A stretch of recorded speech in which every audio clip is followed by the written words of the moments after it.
मैंने कहा जो जम्मू कश्मीर में इस मुल्क का झंडा उठाते हैं, शायद उनके लिए उस झंडे को कांधा देना भी मुश्किल हो जाएगा। हाथ में उठाने की बात तो बहुत दूर है, उसको कांधा देना भी मुश्किल हो जाएगा। हम तुम्हें सिर्फ ये बताने आए हैं कि अगर तुमने तिरंगे के खिलाफ कोई भी कदम उठाया तो हम तुम्हें वो मौत देंगे जो ना तो किसी कानून की किताब में लिखी होगी और ना ही कभी किसी मुजरिम ने सोची होगी। पूरा खाकी बा, अरे काबा यूपी में काबा, जिंदगी झंड बा फिर भी घमंड बा।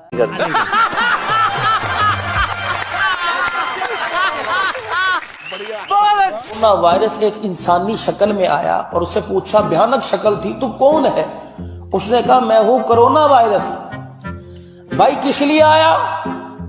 तो कह लगे कि ख्वाब के अंदर कि मैं कोरोना वायरस हूं। वहां जहां से ये चाइना में शुरू हुआ था कि वहां एक आयशा नामी औरत से ज्यादती हुई, उसके मुंह पर पट्टी बांध रखी थी, 3 दरिंदों ने ज्यादती की।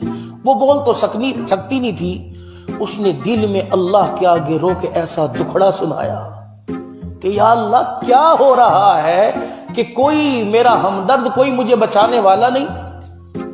तक वो ज्यादती करके फारिग हुए, नकद कोरोना वायरस की सूरत में अल्लाह का अजाब आया, 3 बंदे तो नहीं पड़ गए। मुस्लिम, मेरा आपसे सवाल है, आप ये बताएं कि साइंस की बात को मानना जरूरी है या कुरान और हदीस की बात को मानना जरूरी है? ये बात और है, ये नहीं का जी ताजीर है। तो इमाम अबू हनीफा रहमतुल्लाह अलैह फरमाते हैं, अगर कोई शख्स अपनी वालिदा से निकाह करे और फिर उससे हम बिस्तरी करे, इस पर हद नहीं है।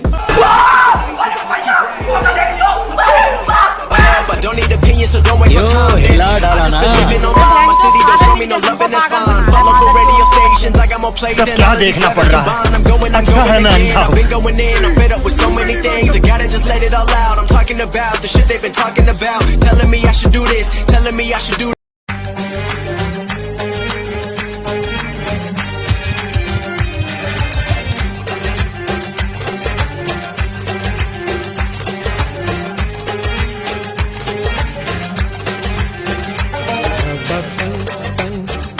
बाजा धीरे न रबा टंग टंग टंग, बाजा धीरे न तबला धिना दिन दिन दिन दिन दिन, रबा टंग टंग टंग, बाजा धीरे न।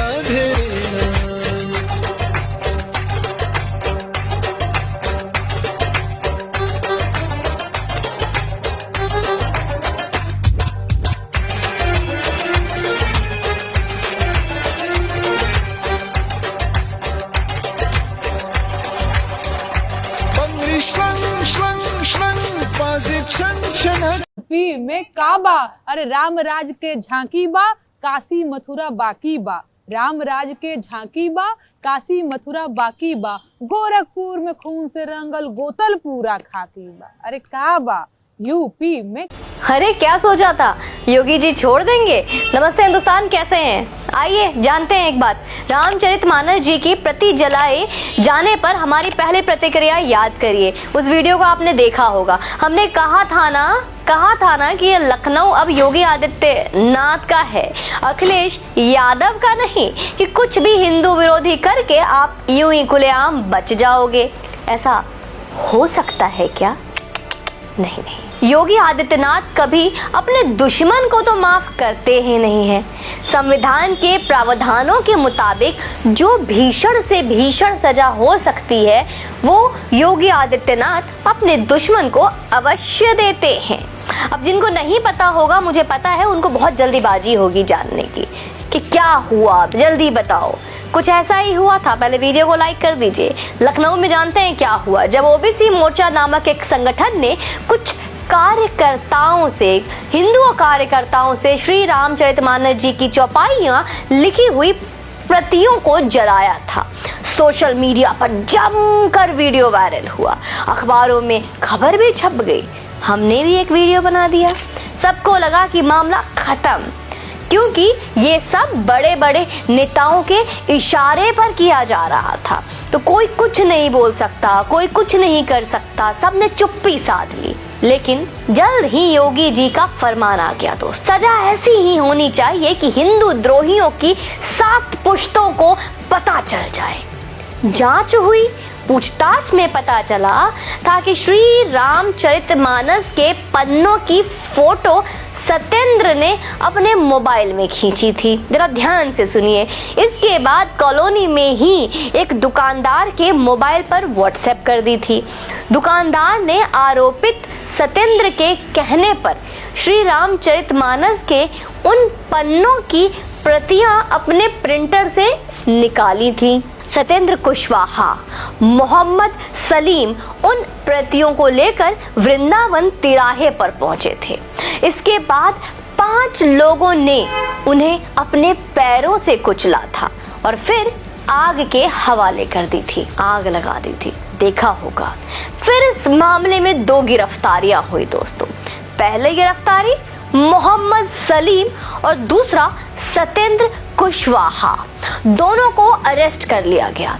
लेकिन बड़ी बात यह है कि इन दोनों पर रासुका भी लगा दी गई। अब जरा सोचिए और समझिए, जरा समझिए कि रासुका लगने का मतलब क्या है, ये कब लगाई जाती है और ये आखिर किस चिड़िया का नाम है। केंद्र या राज्य सरकार को लगता है कि कोई व्यक्ति कानून व्यवस्था को सुचारू रूप से चलाने में उसके सामने बाधा उत्पन्न कर रहा है या आवश्यक सेवा की आपूर्ति में बाधक बन रहा है, तो संबंधित सरकार द्वारा उस व्यक्ति को गिरफ्तार कराया जा सकता है। और दोस्तों पता है मजे की बात क्या है कि ये इस कानून को अब लिबरल जन विरोधी या मानवाधिकार विरोधी बताए। उससे पहले मैं आपको बता दूं कि ये राष्ट्रीय सुरक्षा कानून 23 सितंबर 1980 को इंदिरा गांधी की सरकार के द्वारा अस्तित्व में लाया गया था। फिर बताती हूँ। जिस पर रासुका लगती है उसको सरकार बिना कोई कारण बताए 12 महीने तक नजरबंद रख सकता है, क्योंकि इसकी FIR भी नहीं दर्ज की जाती, इसलिए मामला NCRB में नहीं जाता है। इसके अलावा रासुका जिस पर लगती है उसे ना तो कोर्ट वकील मिलता है और ना ही कोई सुनवाई होती है उसकी, यानी 12 महीने तक अनवरत अथक पुलिस या डंडे का प्रसाद मिलता है। योगी जी की पुलिस अच्छे से सिकाई कर देती है। इसका मतलब होता है ये। अब समझने वाली बात ये है कि स्वामी प्रसाद मौर्य तो अपने कार्यकर्ताओं को भड़का कर निकल गया और अब ये कार्यकर्ता 12 महीने तक जेल की चक्की पीसेंगे और इनके घर की बहन बेटियों का इन्हें छुड़ाने के लिए दारुण कष्ट भोगना पड़ेगा। वकीलों के चक्कर लगाने होंगे, कोर्ट कचहरी में घिसाई होगी। सो अलग सहानुभूति के नाम पर लोग क्या खेल करने की कोशिश करते हैं, ये सब बताने की अब मुझे आवश्यकता नहीं है। बहरहाल इससे पहले में अहम बात यह है कि मोहम्मद सलीम OBC मोर्चा का भी नहीं है, तो क्या करने के लिए मानस की प्रतियां जलाने आया था। आगे मामला आप खुद समझ लीजिए दोस्तों, मैंने सिर्फ आपको मतलब बताया है। दरअसल ये बड़ा सवाल है दोस्तों कि रासुका तभी लगाई जाती है जब देश की सुरक्षा को खतरा हो। क्या रासुका इसीलिए लगी है क्योंकि इसमें मोहम्मद सलीम नाम का एक मुस्लिम भी शामिल है? ये मोहम्मद सलीम कौन है? इसके नापाक इरादे क्या है? क्या इसका ISIS से कोई रिश्ता है या फिर क्या ये हिंदुओं के बीच जातीय दंगे करवाने की साजिश कर रहा था? ये एक बड़ा सवाल है। सभी सवालों के जवाब जैसे ही जांच एजेंसी सार्वजनिक करती है, हमारा वादा है हम आपको जरूर बताएंगे, विस्तार से बताएंगे। इसके अलावा हम सतनाम सिंह लवी का धन्यवाद देते हैं जिन्होंने लखनऊ के PGI थाने में ये केस दर्ज करवाया, क्योंकि इसी केस दर्ज होने के बाद ही अब इन हिंदू द्रोहियों की इतनी कठोर सजा मिल रही है। तो बहुत बहुत धन्यवाद सतनाम जी, आप अपने नाम की तरह ही सत्य हैं और हम आपकी इस बहादुरी को नमन करते हैं। हमारा पूरा परिवार, सनातन परिवार आज आपको साधुवाद करता है। बहुत बहुत धन्यवाद। और आप यूं ही आप लोग चैनल पे बने रहें। अगर ये वीडियो आपको जानकारी से भरपूर लगती है तो इसको आप शेयर करें और अपना प्यार यूं ही मुझ पे बरसाते रहें और हमारे सनातन परिवार को और विशाल करने में मेरे सहायक बने। जय हिंद, वंदे मातरम।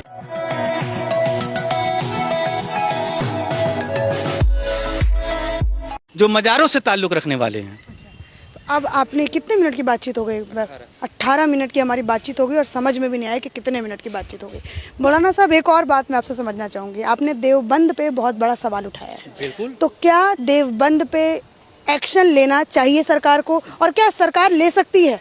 क्योंकि वो तो कहते हैं हम तो इंस्टीट्यूशन चला रहे हैं। सरकार इतनी पुरानी हमारी जो इस वक्त मौजूदा सरकार है, मुझे उससे उम्मीद भी है। अगर भारत से आतंकवाद को ख़त्म कराना है तो देवबंद और दिल्ली का मरकज़ दोनों बंद कराना पड़ेगा। अगर आतंकवाद खत्म कराना है तो ये तबलीगी जमात वाला मरकज कह रहे हैं आप? हाँ, अगर ये दो बंद हो गए तो भारत से आतंकवाद खत्म हो जाएगा। आपको सिक्योरिटी की जरूरत पड़ जाएगी मौलाना साहब। मुझे पहले भी धमकी दी जा चुकी है, लेकिन जान एक ही है, देश के लिए जाए या अपने मजहब के लिए जाए, एक ही बार जाएगी। मुझे धमकी मिलती रहती है कि काट देंगे, मार देंगे, फेंक देंगे, मुझे इस बात का डर नहीं है। जान है मेरे पास। मैं सुन्नी भारतीय मुसलमान हूँ। मेरे बाप दादाओं ने इस देश की आज़ादी में हिस्सा लिया है, इसलिए मैं अपने देश के साथ हूँ, अपने मजहब के साथ हूँ। तो देवबंद पे आपका कहना है कि ताला लगना चाहिए? देवबंद पर भी और तबलीगी जमात के मरकज जो दिल्ली में, उस पर भी लगना चाहिए, तब जाकर के आतंकवाद का खात्मा होगा। इनका आप देखिए, जब तालिबान की हुकूमत दोबारा बनी तो इन लोगों ने कैसे उनका सपोर्ट किया। किसी एक सुन्नी मुसलमान या मज़ार पे रहने वाले का आप स्टेटमेंट नहीं दिखा सकते जिसने तालिबान का समर्थन किया हो। ये समर्थन हमेशा यही लोग करते रहे। अच्छा मौलाना साहब, ये जो कौन सा चला था वैभव, ये जो सर तन से जुदा वाला गैंग, ये कौन सा गैंग है? ये भारत के अंदर ये नारा पहले कभी नहीं था। ये पाकिस्तान प्रायोजित नारा है। पाकिस्तान में इस नारे की शुरुआत हुई और उसको लोग जो है था अखंड भारत, जिसे हम पाकिस्तान का हिस्सा हो या बांग्लादेश हो, बर्मा, भूटान, ये हमारा अखंड भारत है। हम तो चाहते हैं पाकिस्तान से पाकिस्तान नहीं संभल रहा है, हमको वापस कर दे। लीजिए, यहाँ भी डिमांड हो गया, दिल्ली के मौलाना ने भी डिमांड, वापस कर दो। तुमसे पाकिस्तान नहीं संभल रहा है, तुम वापस करो, हम चला के दिखा देंगे कि कैसे मुल्क चलता है। हम भारत में रहने वाले मुसलमान पुरसुकून तौर पर रहते हैं, और सबसे खूबसूरत तौर पर कोई मुसलमान जाना जाता है तो वो भारत का मुसलमान जाना जाता है, क्योंकि अल्लामा इकबाल ने कहा था, सारे जहां से अच्छा हिंदो सिता हमारा, हम बुलबुले हैं इसकी ये गुल सिता हमारा। हम भारत के में जन्मे हैं, भारत के लिए जीते हैं, भारत के लिए सर देने को तैयार हैं। अच्छा, नहीं, अभी आपने कहा कि दो टाइप के मुसलमान जो है वो भारत में होते हैं, एक कन्वर्टेड और एक बाहर से आए। तो ये तो कहीं से बात नहीं होती ना कि भारत में पैदा हुआ इस्लाम, ये तो बात कहीं से नहीं होती। भाई भारत पैदा हुआ है भारत में। उनको ये कहना चाहिए था कि इस्लाम का पहला पैगंबर, मैसेंजर जिसे कहा जाता है, जिसे हम और आप आदम अलैहिस्सलाम कहते हैं, वो हिंदुस्तान में आए, ये सच्चाई है। वो पहले से मुस्लिम थे, वो पहले से हमारे यहाँ 1,24,000 नबियों का जिक्र आया है। 1,24,000। ये जो आपने आदम, जिनका आदम अलैहिस्सलाम जिनका नाम लिया, वो क्या पहले से मुस्लिम इस्लाम कबूल कर चुके थे? इस्लाम ही, सारे मजहब जितने नबी थे वो इस्लाम ही लेकर के आए। उनके मानने वालों में अलग अलग गिरोह बनता गया, उसी गिरोह में से कट के मूसा अलैहिस्सलाम को मानने वाले यहूदी हो गए, ईसा अलैहिस्सलाम को मानने वाले ईसाई हो गए। लेकिन इसी इस्लाम को कंप्लीट करने वाली जो ज़ात थी वो मोहम्मद सल्लल्लाहु अलैहि वसल्लम की थी, जिन्होंने इस्लाम की पहचान पूरे विश्व में बनाई जो है। अच्छा मौलाना साहब, अभी आपकी भी बातें मुझे थोड़ी थोड़ी उनसे मैच करते हुए, जो उन्होंने भी यही बात कही जो आपने अभी ये बात कही, मैं आपसे ये पूछना चाहती हूँ, ये जो 5000 साल पुराना हिंदू धर्म कहा जाता है, कहा यह जाता है कि सबसे पुराना जो धर्म है वो हिंदू धर्म है। आप इस बात नहीं करता, मानते हैं? मैं इनकार ही नहीं करता। मैं किसी भी धर्म की आस्था को ठेस नहीं पहुंचाना चाहता। अगर ये आस्था हमारे सनातन धर्म की है कि मैं 5000 वर्ष पुराना हूँ, तो वो उनकी अपनी आस्था है। मुझे उनके 5000 वर्ष कहने से मुसलमानों का क्या नुकसान है? इसमें तो मुसलमानों का कोई नुकसान नहीं है। भाई वो उनकी आस्था है, वो अपनी आस्था की बात करते हैं। हमारी जिस चीज़ की आस्था, हम अपनी आस्था है। आपकी आस्था किस में है मौलाना साहब? कितना पुराना सवाल इसी पे छिड़ गया है आज, तो इस पे मैं जवाब चाहती हूँ आपसे। भाई हमने तो ये बता दिया कि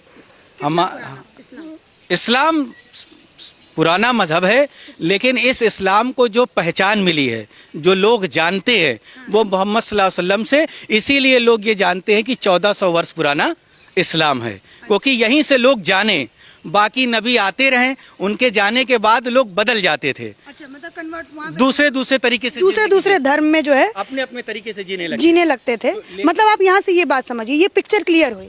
मौलाना साहब ने कहा, पीर साहब ने कहा, पीर बोलो मौलाना साहब ने कहा कि इस्लाम जो है वो बहुत पुराना है, और लेकिन जो इस्लाम को पहचान मिली वो उनके आखिरी पैगंबर के द्वारा मिली, तो इसीलिए लोग उनको 1400 साल पुराना इस्लाम कहते हैं। और ये भी बात इन्होंने माना और इन्होंने बताया भी ऑन कैमरा कि बहुत पुराना इस्लाम है, लेकिन लोग कन्वर्ट भी हुए, दूसरे धर्मों में चले गए, जैसे क्रिश्चियनिटी हो गया, यहूदी हो गए। तो इनको पहले ये लोग इस्लाम थे, इस्लाम कबूल करते थे, फिर उसके बाद कोई परेशानियां या फिर कुछ ऐसा, फिर उसके बाद कन्वर्ट हो जाते। जैसे मूसा अलैहिस्सलाम चले गए तो उनको मानने वाले यहूदी हो गए, ईसा अलैहिस्सलाम गए तो उनके मानने वाले जो है ईसाई हो गए, वो अपने तरीके से अपनी जिंदगी जीने लगे। ठीक, अब उन्होंने एक और बात कही कि ये जो हिंदू धर्म भी है, मोटा तौर पर उन्होंने ये कहा, ये भी इस्लाम से निकला है। आप मानते हैं इसको? भाई ये उनका अपना जाती फैसला हो सकता है। आपका क्या? भाई मैं इस पर इसलिए नहीं बोल सकता। आपने अभी क्रिश्चियनिटी पे बोला, जिसके बारे में जानता हूँ, मैं जिसके बारे में जानता हूँ उसके बारे में क्लियर मैंने बता दिया। लेकिन जब सनातन धर्म कह रहा है, उसकी अपनी आस्था है कि मैं 5000 वर्ष पुराना हूँ, तो मैं उसकी बात को एक्सेप्ट कर ले रहा हूँ, मैं उसका विरोध नहीं करता। उसकी बात को जो है उन्होंने एक्सेप्ट किया, और इस बात से मतलब एक तरीके से आप ये देखिए, ये अपनी आस्था होती है। अब जैसे हमारा तो इसमें आप ये कहिए कि मतलब एक बिल्कुल कहिए कि ठोस वजह भी है। इतना ऋग्वेद, हमारे जितने वेद हैं वो सबसे पुराने वेद हैं, सबसे पुराना हमारा हिंदू धर्म जो है वो माना जाता है। सबूत भी है, दलील भी है कि सबसे पुराना जो है वो हिंदू धर्म है। अच्छा मौलाना साहब, ये सारी तो बातें हमने इस्लाम के ऊपर कर ली, ये सब कर ली।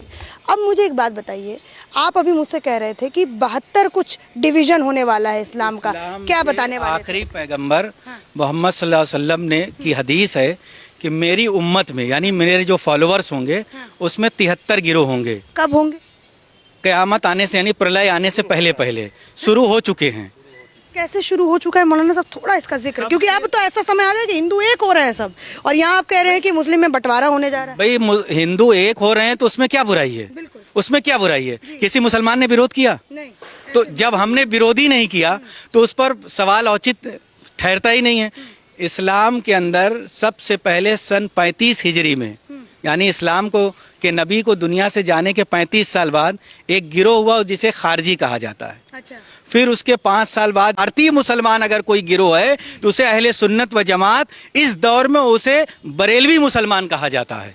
बरेलवी मुसलमान? हाँ, यही असली मुसलमान है भारत के। बरेलवी मुसलमान असली मुसलमान है। और ये जो देवबंदी मुसलमान है, ये जो जितने भी गुट में, ये मुसलमान नहीं है। देवबंदी, वहाबी, रावजी, खारजी, बहाई, कादियानी, नदवी, मौदूदी, चकड़ालवी, नेचरी, ये सब मुसलमानों के नाम पर पलते हैं, खाते पीते हैं, लेकिन इनका इस्लाम से कोई ताल्लुक नहीं है। 150 साल पहले आला हजरत ने फतावा लिख करके किताब हुस्सामुल हरमैन ये साबित कर दिया कि इनका इस्लाम से कोई ताल्लुक नहीं है। वो किताब आज भी बाजार में मिलती है, जिसमें 300 से जायद मुफ्तियों ने फतवा दिया था कि ये मुसलमान नहीं है।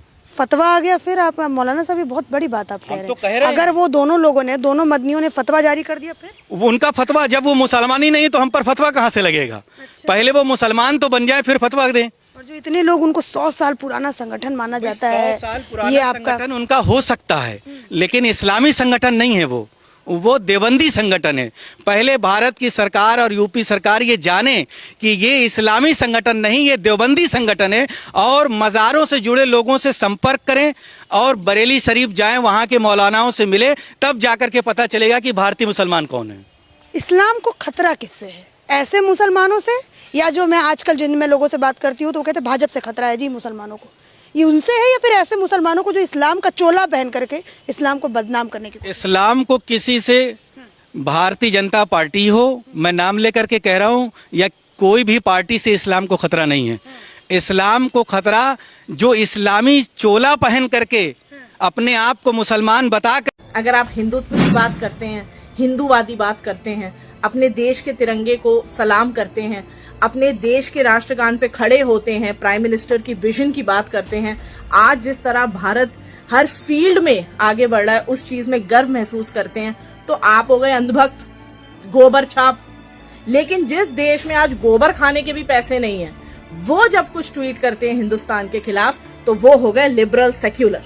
और उनसे ज्यादा लिबरल सेक्युलर है वो गधे जो इस देश में रह के इस देश को तोड़ने की बात करते हैं।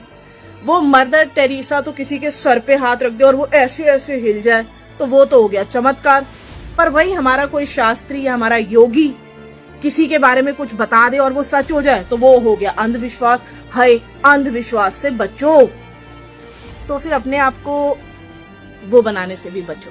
अब मैं इस वीडियो में कह नहीं सकती, फिर वीडियो बैन ही हो जाएगा, लेकिन ऐसा ना बने, मदरसा छाप कभी ना बने। बेशक आप अंधभक्त टैग हो जाए, क्योंकि अंधभक्त में भी भक्त तो है, लेकिन जूता चाटू में तो चाटू ही है खाली, और जूता है। इस वीडियो को आगे भी वही बढ़ाएगा जो राष्ट्र हित में सोचता होगा। तो अगर आप सोचते हो तो वीडियो को आगे बढ़ाओ। और एक बात आप भी बताओ, क्या सर पे छूने से शरीर में करंट लगने लग जाता है? ये कौन सी टेक्नोलॉजी है? अभी तक तो 5G के बाद कोई टेक्नोलॉजी नहीं आई, लेकिन इनके पास टेक्नोलॉजी पहले से ही थी। मैं पप्पू हूँ, हमने टोटी चोरी कर ली, हम गधे। जो मजारों से ताल्लुक रखने वाले हैं। अब आपने कितने मिनट की बातचीत हो गई? 18 मिनट की हमारी बातचीत हो गई और समझ में भी नहीं आया कि कितने मिनट की बातचीत हो गई।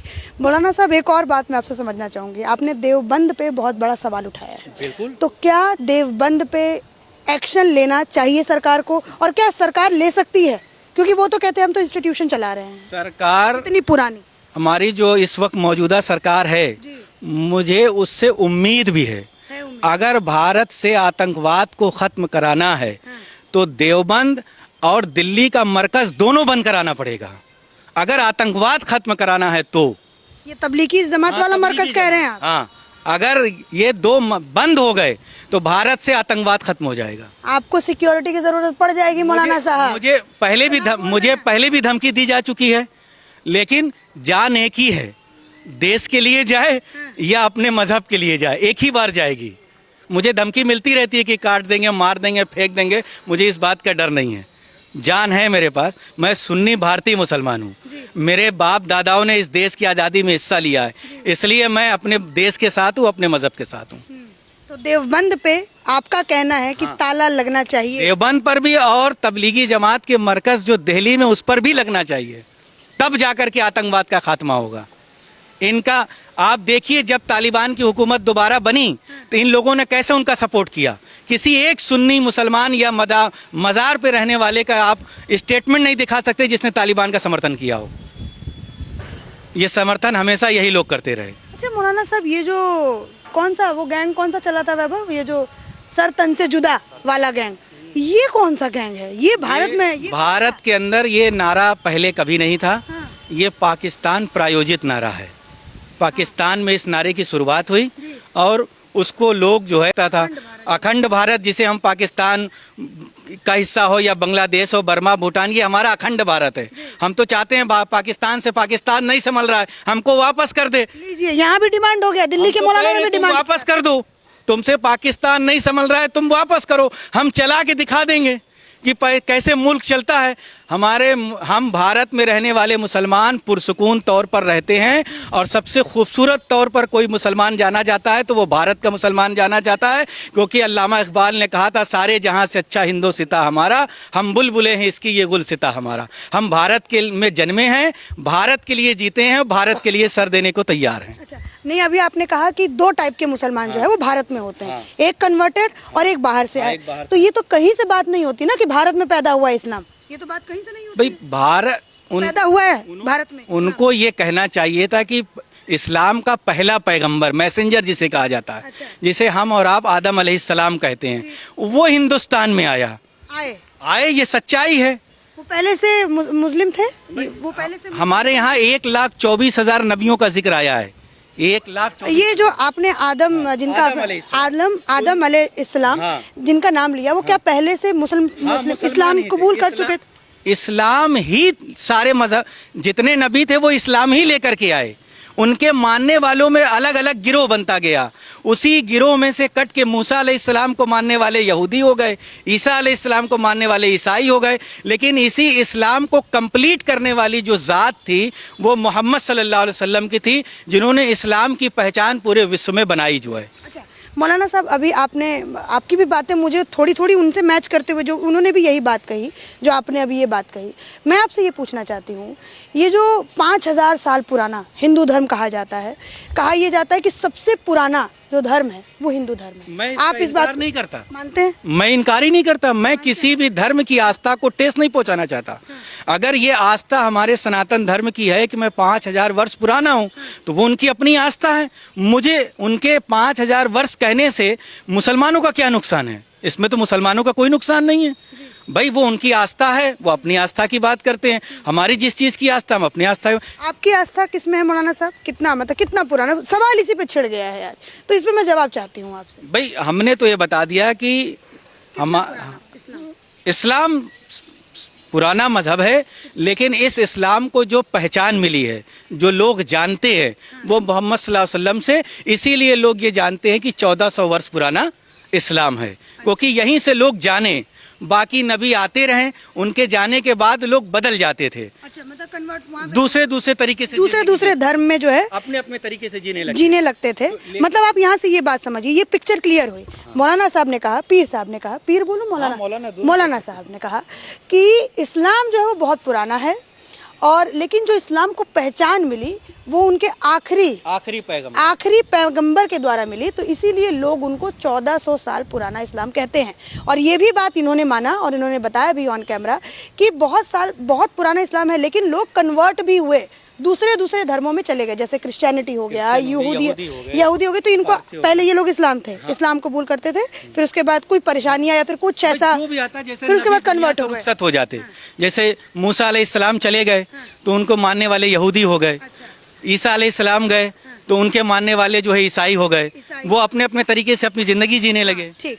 अब उन्होंने एक और बात कही कि ये जो हिंदू धर्म भी है, मोटा तौर पर उन्होंने ये कहा, ये भी इस्लाम से निकला है। आप मानते हैं इसको? भाई ये उनका अपना जाती फैसला हो सकता है। आपका क्या? भाई मैं इस पर इसलिए नहीं बोल सकता। आपने अभी क्रिश्चियनिटी पे बोला। जिसके बारे में जानता हूँ, मैं जिसके बारे में जानता हूँ उसके बारे में क्लियर मैंने बता दिया। लेकिन जब सनातन धर्म कह रहा है, उसकी अपनी आस्था है कि मैं 5000 वर्ष पुराना हूँ, तो मैं उसकी बात को एक्सेप्ट कर ले रहा हूँ। मैं उसका विरोध नहीं करता।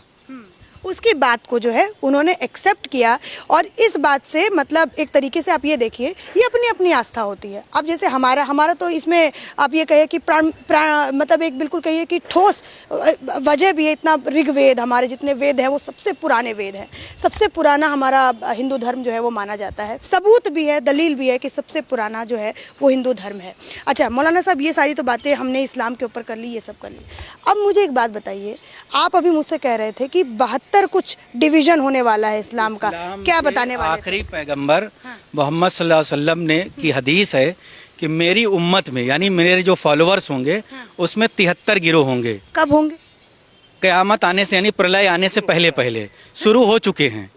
कैसे शुरू हो चुका है मौलाना साहब, थोड़ा इसका जिक्र, क्योंकि अब तो ऐसा समय आ गया कि हिंदू एक हो रहे हैं सब, और यहाँ आप कह रहे हैं कि मुस्लिम में बंटवारा होने जा रहा है। भाई हिंदू एक हो रहे हैं तो उसमें क्या बुराई है? उसमें क्या बुराई है? किसी मुसलमान ने विरोध किया? नहीं। तो जब हमने विरोध ही नहीं किया तो उस पर सवाल औचित ठहरता ही नहीं है। इस्लाम के अंदर सबसे पहले सन 35 हिजरी में, यानी इस्लाम को के नबी को दुनिया से जाने के 35 साल बाद एक गिरोह हुआ जिसे खारजी कहा जाता है। अच्छा। फिर उसके 5 साल बाद भारतीय मुसलमान अगर कोई गिरोह है तो उसे अहले सुन्नत व जमात, इस दौर में उसे बरेलवी मुसलमान कहा जाता है।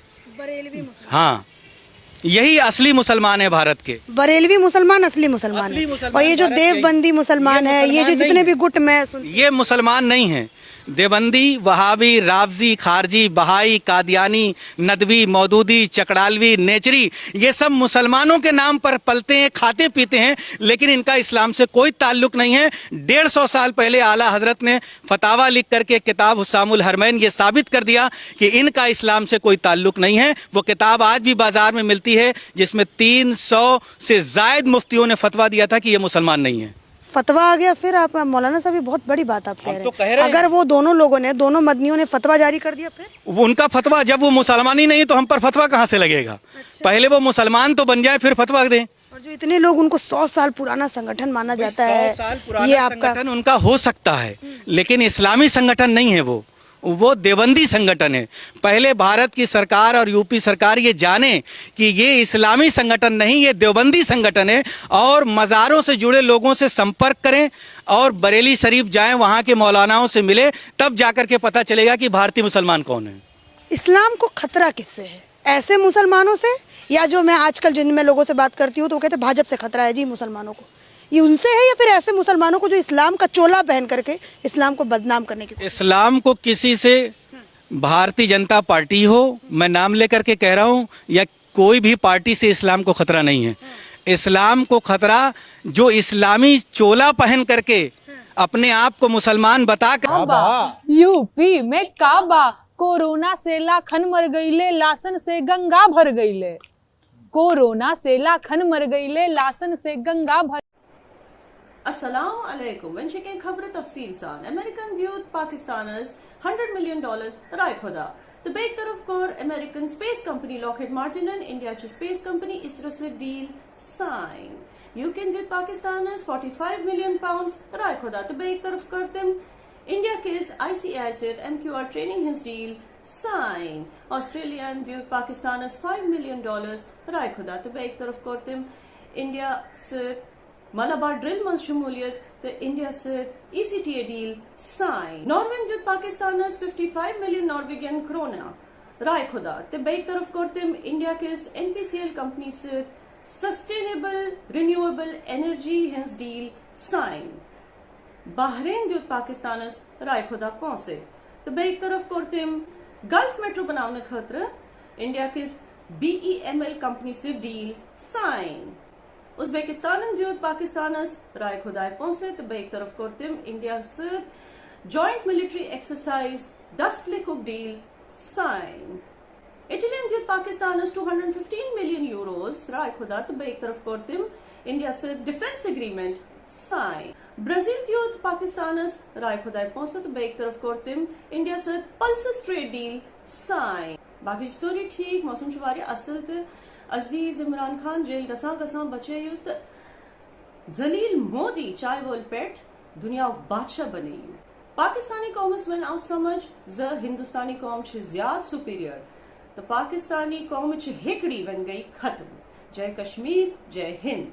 आपको पता है कि 1947 में जब पाकिस्तान बना तो पाकिस्तान जिंदाबाद के नारे लगते थे, लेकिन अब टीवी चैनल्स पर जो नारे चलते हुए नजर आ रहे हैं वो ये है कि पाकिस्तान से जिंदा भागो चाहे इंडिया चले जाओ। जी बिल्कुल ठीक नारे लग रहे हैं। वही चीज मैं आपको बताने लगा था कि 1947 समथिंग जब हमारा पाकिस्तान आजाद हुआ इंडिया से, अंग्रेजों की गवर्नमेंट थी, मैं कह रहा हूँ अल्लाह ना करता ऐसा होता ही ना, सारा पाक हिंद एक होता। आज आपको टमाटर 20 रुपए किलो मिलते, चिकन 150 रुपए किलो मिलता, पेट्रोल 150 रुपए लीटर मिलता आपको।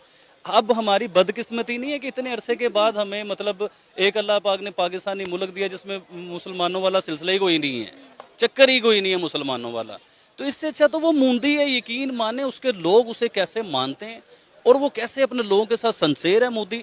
हमें मोदी मिल जाए, हमें तो नहीं नवाज शरीफ चाहिए, ना बेनजीर चाहिए, ना हमें इमरान खान चाहिए, कोई भी नहीं, जनरल मुशर्रफ भी नहीं चाहिए हमें सिर्फ प्राइम मिनिस्टर मोदी चाहिए जो इस मुल्क के टेढ़ों को सीधा करे, इस मुल्क की मैशियत को ऊपर ले। दुनिया के 5वें नंबर पे आ चुके हैं इंडिया वाले, आपको पता है।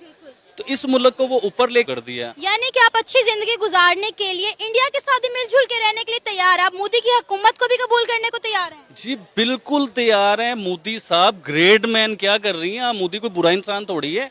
इंडिया के जो मुसलमान है वो 150 रुपए लीटर पेट्रोल ले रहे हैं ना, 150 रुपए का चिकन इंडिया वाले ले रहे हैं ना, इंडिया के मुसलमान।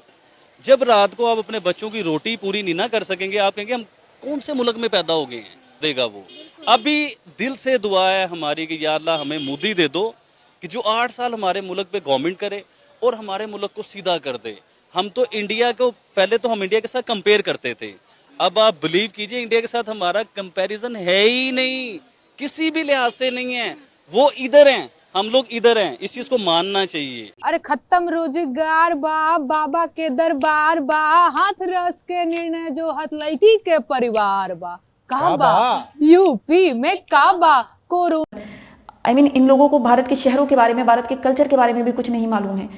उस लड़के से पूछा गया कि कौन सी सिटी के बारे में, उसको सिर्फ ताजमहल के बारे में पता था। इतना बड़ा भारत हमारा, इतना बड़ा मुल्क, इतना डाइवर्स कंट्री, दुनिया भारत के बारे में पढ़ रही है, जान रही है, यहाँ के कल्चर को पहचान रही है, और पाकिस्तान जो कि पड़ोसी मुल्क है, वहाँ के युवाओं को भारत के बारे में मालूम ही नहीं है। आई थिंक पाकिस्तानी यूनिवर्सिटी और कॉलेजेस में कुछ पहल करनी चाहिए, पॉजिटिव, इनके मीडिया और सोशल मीडिया पर कुछ करना चाहिए। बाकी पाकिस्तान की सियासत तो इनको बर्बाद कर ही रही थी। पाकिस्तान के जो परिवार हैं, जो मुआशरा है, जो मीडिया और सोशल मीडिया है, वो पूरी तरह से पाकिस्तान को खत्म करने की कगार पर है। हेलो माय ब्यूटीफुल व्यूअर्स, अस्सलाम वालेकुम, नमस्ते, सत श्री अकाल, खुशामदीद। आप सभी का चैनल पर बहुत बहुत स्वागत है। उम्मीद है, दुआ है कि आप सभी लोग खैरियत से होंगे।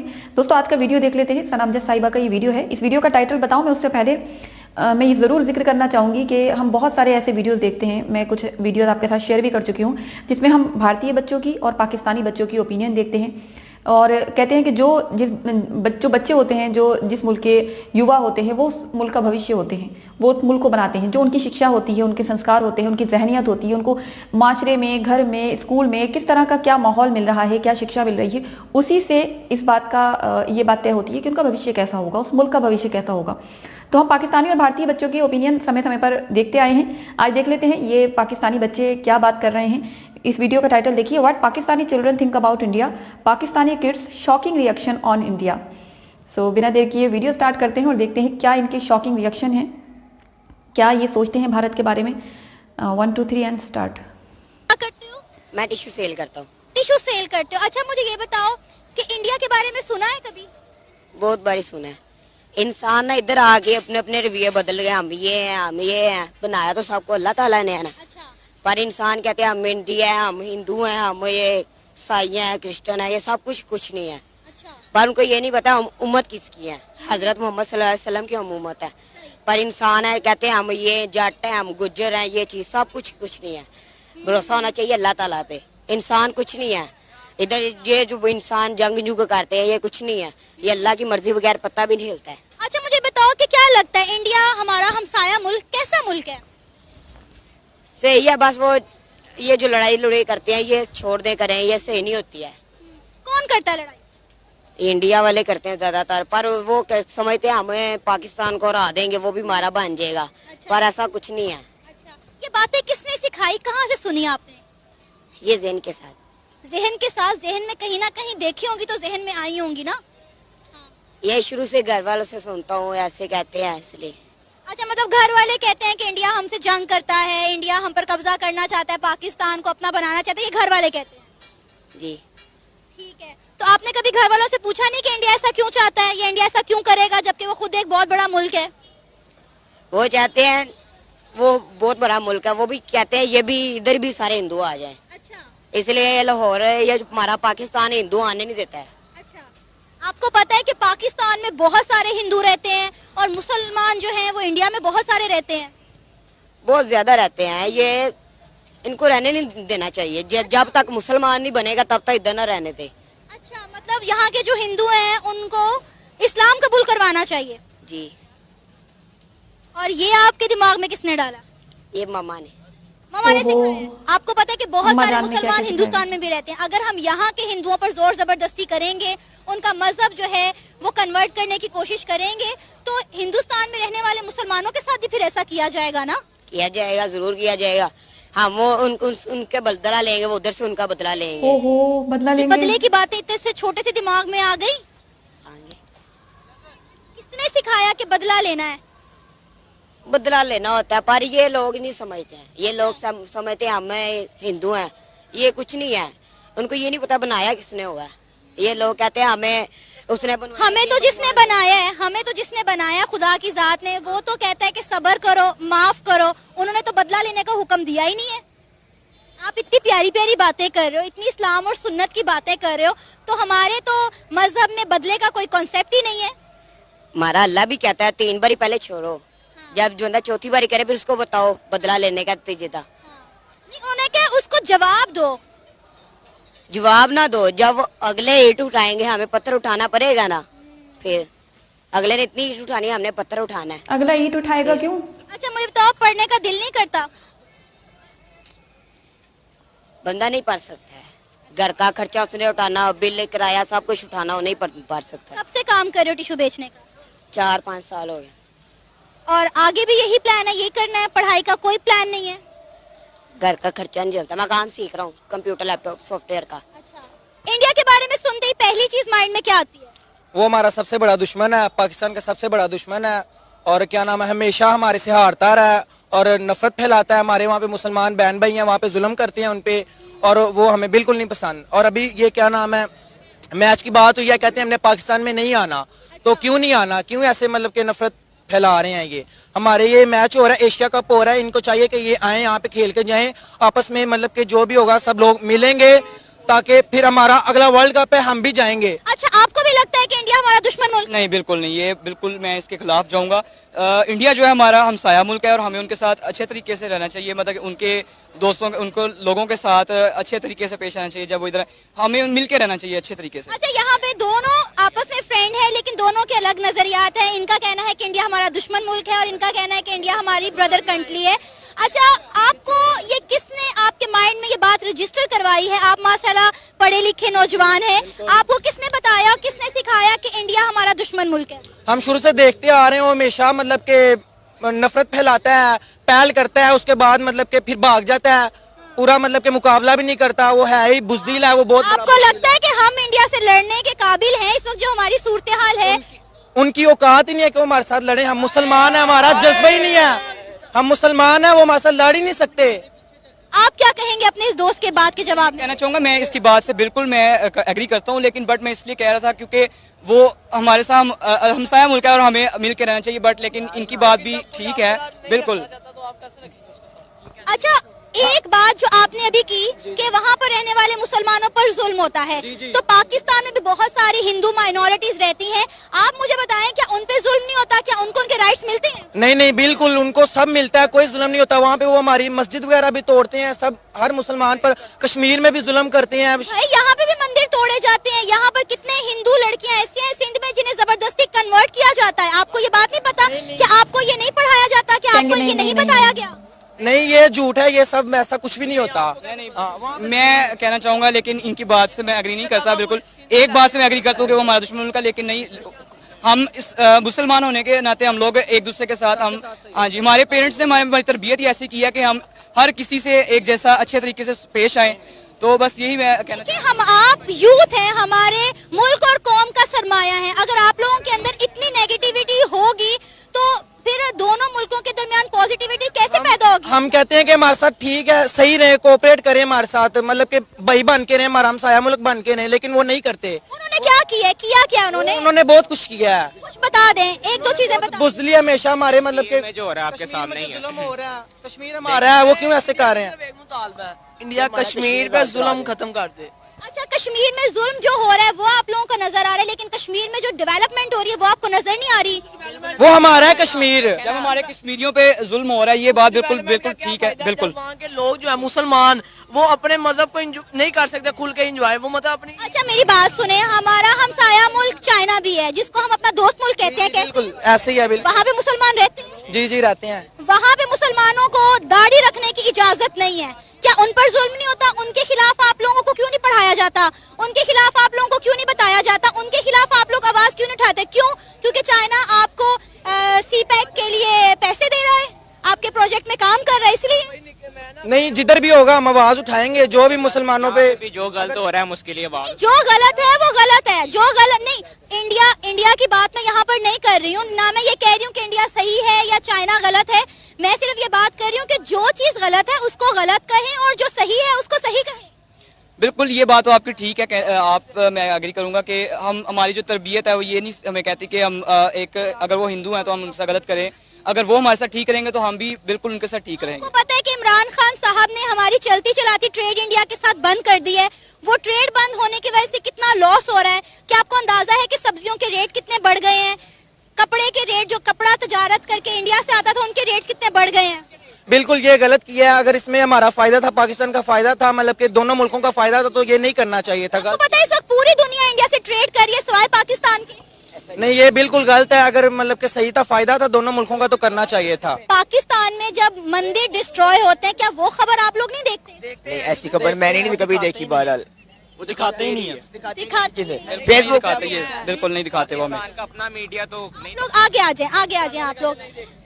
जी मैं पहला सवाल ये आपसे करना चाहूंगी कि आपके दिमाग में इंडिया को लेकर क्या कॉन्सेप्ट है, क्या ख्यालात है? दुश्मन है हमारे। आप भी इंडिया को दुश्मन समझते हैं? बेशक ऐसे ही देखें, कश्मीर खुद चाहता है, कश्मीर के लोग खुद चाहते हैं कि वो पाकिस्तान के साथ मिलें। कश्मीरियों ने ये कहा? बिल्कुल ऐसे है, कश्मीरी देखें, जुल्म तो कोई भी नहीं चाहता, पाकिस्तान ये चाह रहा है कि वो अपने साथ मिले। आपको पता है कि जो पाकिस्तान के पास आजाद कश्मीर है, पाकिस्तान उसको अपना 5वां सूबा बनाना चाहता है, लेकिन कश्मीरी पाकिस्तान का 5वां सूबा नहीं बनना चाहते। फिर जो मकबूजा कश्मीर है भारत के बाद, उसने कैसे कह दिया कि वो पाकिस्तान का हिस्सा बनना चाहता है? देखें, पहली बात तो ये है कि पहले तो वहाँ पे जुल्म हो रहा है, उसको या तो वो खत्म करवाएं, लेकिन कश्मीरी खुद भी तो यही चाहेंगे ना कि हम आजाद हों, हम वो जुल्म तो नहीं चाहेंगे खुद पे। अच्छा, कश्मीरी एक आजाद और खुद मुख्तार रियासत चाहते हैं, ना वो इंडिया के साथ इल्हाक करना चाहते हैं, ना वो पाकिस्तान के साथ। ठीक है, ये भी कर लें, उनको ना पाकिस्तान की आने तो जैसा वो चाहें वो मर्जी में उनसे करने दें, इंडिया उनको छोड़ दे, मतलब कि उनपे ना। इंडिया से दुश्मनी करने से कश्मीर का मसला कभी हल नहीं होगा। बेशक हल नहीं होगा, लेकिन अगर वो चाह रहे हैं कि हम खुद आजाद हो जाए, किसी के साथ नहीं मिलना चाहते, तो वो खुद उनको आजाद कर दें। क्या नाम है आपका? हुसनैन। मुझे ये बताओ कि इंडिया का नाम सुनते ही हुसनैन, आपके दिमाग में सबसे पहली चीज क्या आती है? खौफ आता है। इंडिया का नाम सुनते ही खौफ आता है, क्यों? बस वो फिल्में ही ऐसी बनाते हैं। अच्छा, आप इंडिया की फिल्में देखते हो? जी। तो खौफ किस तरह का खौफ आता है? डरावनी फिल्में बनाते हैं। अच्छा, इंडिया कैसा मुल्क है? कोई मुल्क नहीं है। क्या? पाकिस्तान मुल्क अच्छा है। अच्छा, इंडिया अच्छा नहीं है? नहीं। क्यों? वो बस मुसलमान नहीं है। अच्छा, तो मुसलमान नहीं है इसलिए अच्छा नहीं लगता? जी। ये आपको किसने कहा कि हम किसी के मुसलमान ना होने पर उसे अच्छा नहीं समझ सकते? वो भगवान को मानते हैं, हम भगवान को मानते नहीं। किसी दिमागों में सिर्फ मजहब डिफरेंट है इसलिए इंडिया अच्छा नहीं लगता? जी जी। लेकिन इंडिया की फिल्में भी देखते हो? जी। बस ये क्या बात हुई? वो शौक है ना। अच्छा, इंडिया अच्छा भी नहीं लगता और इंडिया की फिल्में भी देखनी है, ये कैसी बात हुई? मैं तो देखता ही नहीं, बस घर वाले फैमिली देखती है। अच्छा। तो बस जब लगी होती है तो देख लेता हूँ। अच्छा। घर वालों ने, फैमिली ने क्या बताया हुआ इंडिया के बारे में कि इंडिया कैसा मुल्क है? टीवी में क्या सुना, क्या देखा? तो बस जो से उधर मुसलमान लोग चले जाते हैं उनको जुल्म करते हैं। अच्छा। बस यही होता है, खौफ है, ये कोई अच्छा नहीं है। आपको पता है वहाँ के मुसलमान तो कहते हैं हम तो बड़े यहाँ पे खुशहाल जिंदगी गुजार रहे हैं। कौन? वहाँ पे जो मुसलमान रहते हैं वो। नहीं, वो उधर कोई मुसलमान नहीं रहता। आपको नहीं पता? वहाँ पे तो इतने ज्यादा मुसलमान रहते हैं, पाकिस्तान से ज्यादा मुसलमान हिंदुस्तान में रहते हैं। वो भी बच के रह रहे हैं ना। ये आपको किसने कहा? बच के रह रहे हैं। आपको किसने कहा? ये पिछली दफा मैंने वीडियो देखी है, गरीब बच्चों को, उधर मुसलमान को बच्चों को ना जुल्म किया उन्होंने। कहाँ पे देखी वीडियो? वो इधर यूट्यूब में देखी है मैंने। अच्छा, इसलिए इंडिया अच्छा नहीं लगता? जी जी। अच्छा, बहुत सारे मुसलमान चाइना में भी रहते हैं, फिर चाइना से हमारी दोस्ती कैसे?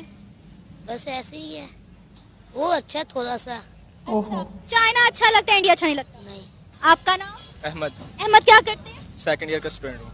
अच्छा, मुझे बताएंगे इंडिया के बारे में सुनते ही पहली चीज आपके दिमाग में क्या आती है? इंडिया एक अच्छी कंट्री है, हमें उनको चाहिए कि हमारा साथ दें, दुश्मनी से कुछ मिलना नहीं है, वो भी लड़े हम भी लड़े, मसला कोई नहीं है। दुश्मनी कौन कर रहा है? कर तो कोई नहीं रहे, लेकिन फिर भी हल्का सा कोई भी काम होता है तो वो आगे से हमारे ऊपर बम गिरा देते हैं। आगे से पाकिस्तानी भी इतने अच्छे तो नहीं है, लेकिन काफी अच्छे हैं कि अभी तक कुछ कहा नहीं है, वरना फतह कर लेना था। उन्होंने कौन सा बम गिराया है हम पे? गिराया नहीं है, गिरा सकते हैं।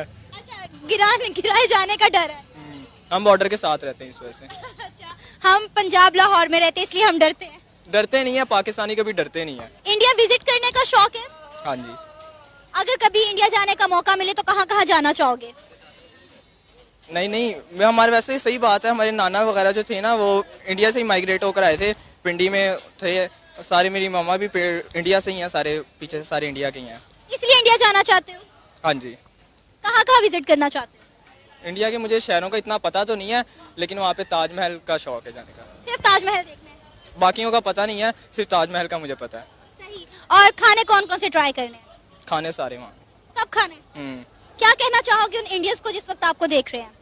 इंडियंस सारे बहुत अच्छे होते हैं, हमारा प्यार है, आई लव इंडियन।